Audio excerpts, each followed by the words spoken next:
30 centimetre focus दूरी वाले उत्तल दर्पण, अर्थात ये उत्तल दर्पण हो गया, इसका फोकस हमेशा दाहिनी तरफ होगा, तो यहाँ पर फोकस बिंदु हो गया, यहाँ से यहाँ तक की दूरी 30 सेंटीमीटर, अर्थात इसकी एफ की वैल्यू कितनी हो गई, एफ की वैल्यू हो गई +30 सेंटीमीटर।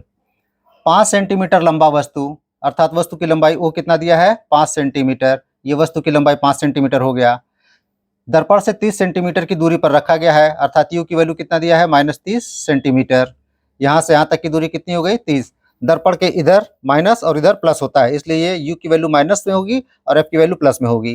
ज्ञात करें प्रतिबिंब की स्थिति, अर्थात वी की वैल्यू पता करना है, प्रकृति पता करना है और आकृति, प्रतिबिंब की आकृति को आई से डिनोट करते हैं, ये पता करना है। प्रकृति मतलब आभासी है या वास्तविक, ये बताना है।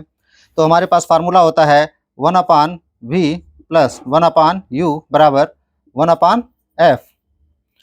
तो हमको ये पता करना है, तो ये हो जाएगा 1/v बराबर 1/f माइनस 1/u।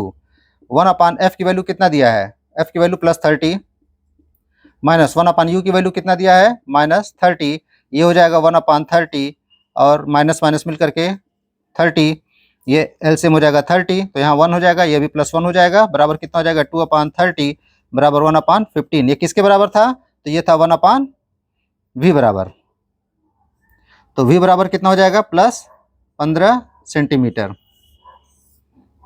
अब इसके बाद हमको दूसरा पॉइंट क्या ज्ञात करना है, प्रतिबिंब की लंबाई। तो हमारे पास फार्मूला था m बराबर I/O बराबर -v/u।